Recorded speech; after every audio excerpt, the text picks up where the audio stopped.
खरीद फरोख्त पर रोक लगेगी। लेकिन विपक्ष का यह आरोप है कि सरकार राजस्थान पर डर और दहशत का गुजरात मॉडल थोपना चाहती है। तो आखिर क्या है ये बिल और क्यों मचा है इस पर इतना बवाल, देखिए इस रिपोर्ट में।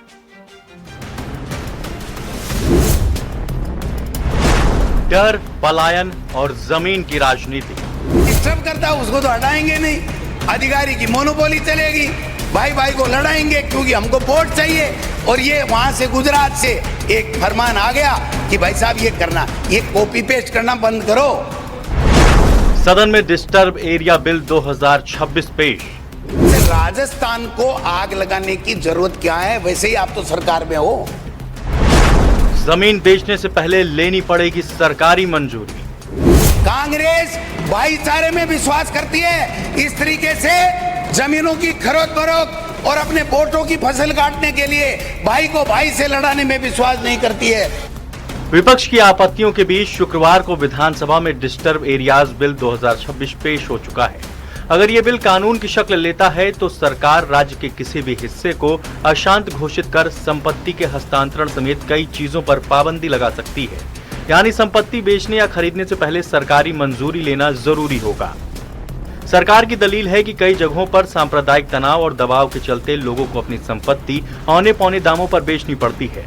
ऐसे में ये बिल मददगार साबित होगा। लेकिन पीसीसी चीफ गोविंद सिंह डोटासरा सरकार की मंशा पर सवाल खड़े कर रहे हैं। डिस्टर्ब एरिया बिल 2026 पर विपक्ष के सवाल। एसडीएम साहब ये माल इतने का है, इतने में सेट करा दो, आपका इतना हो जाएगा, मेरा इतना हो जाएगा। तो ये कौन सा बिल ला रहे हो, कहाँ है यहाँ है शांति।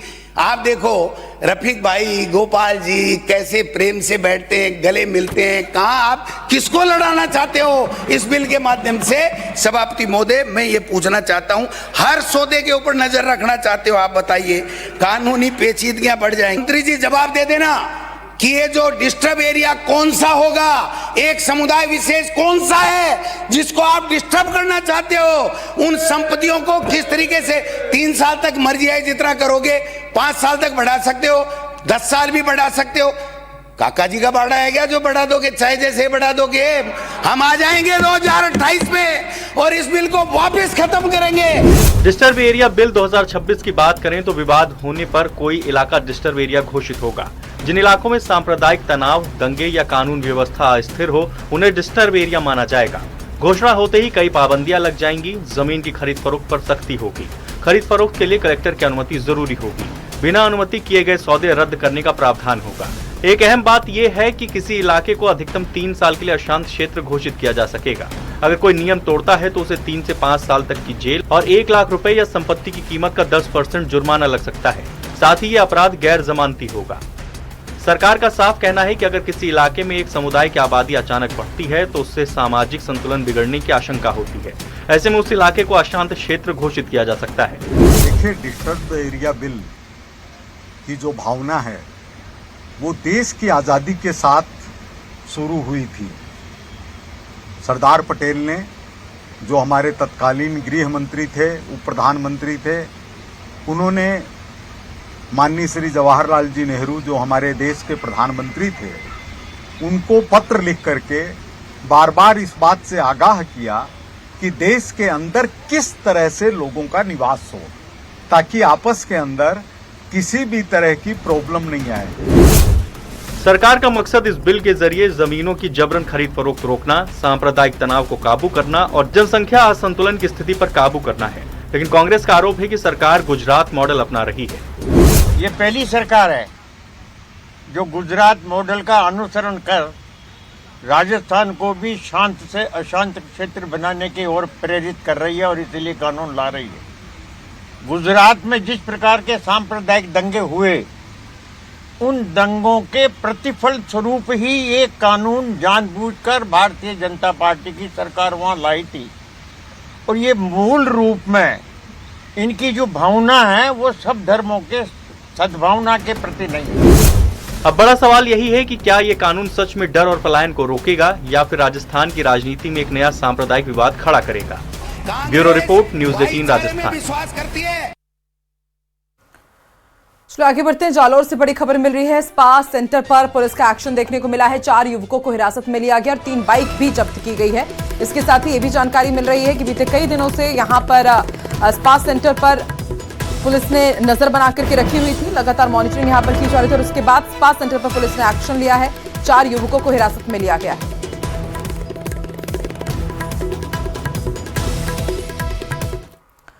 संघ लोक से उन्होंने मुकुंदपुरा रोड विधायका के वार्ड क्रमांक 49 में 175 करोड़ रुपए की लागत से निर्मित आधुनिक पेयजल टंकियों का लोकार्पण किया। इस मौके पर कर्नल राज्यवर्धन राठौड़ ने कहा कि बीजेपी का संकल्प है, जो कहा वो किया। इसी का परिणाम है कि सिर्फ 25 महीनों में निर्माण पूरा हुआ है और आज जनता को समर्पित हो रहा है। कर्नल राज्यवर्धन राठौड़ ने कहा कि सरकार बनते हमने 9 टंकियों का उद्घाटन किया था।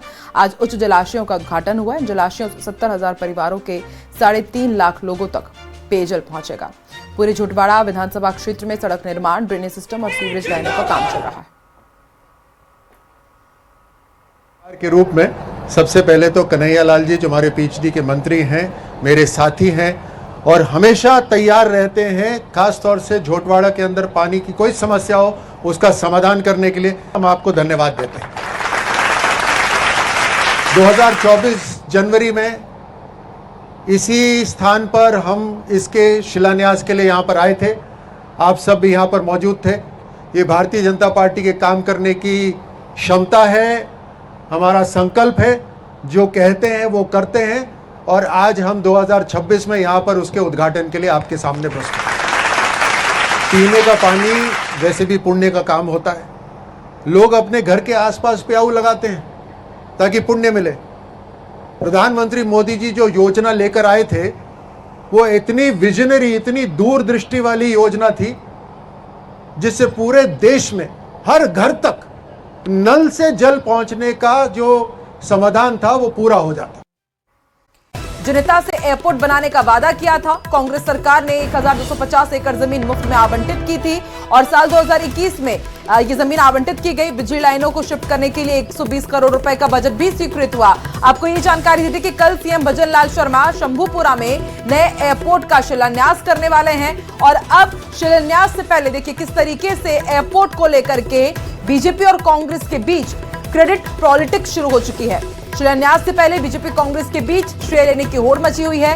कल एक तरफ शिलान्यास होना है तो वहीं दूसरी तरफ एक लंबा पोस्ट किया गया है पूर्व सीएम अशोक गहलोत की तरफ से। उन्होंने कहा है कि सब कुछ किया तो कांग्रेस ने, राहुल गांधी ने वादा किया था, हमने बजट स्वीकृत किया, लेकिन कांग्रेस ने यह भी आरोप लगाया कि केंद्र सरकार की वजह से 4 साल तक उनके कार्यकाल के दौरान ये प्रोजेक्ट अटका रहा और अब भजन लाल शर्मा कल इसका शिलान्यास करेंगे।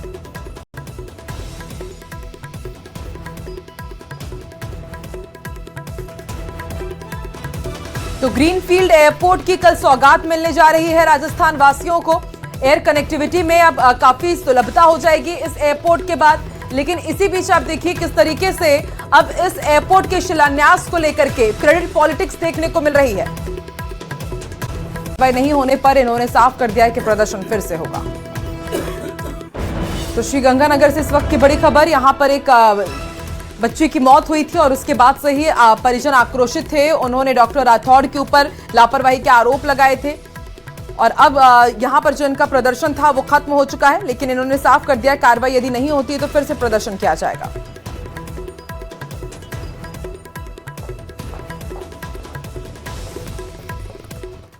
रुक रहे हैं एक बहुत छोटे से ब्रेक के लिए।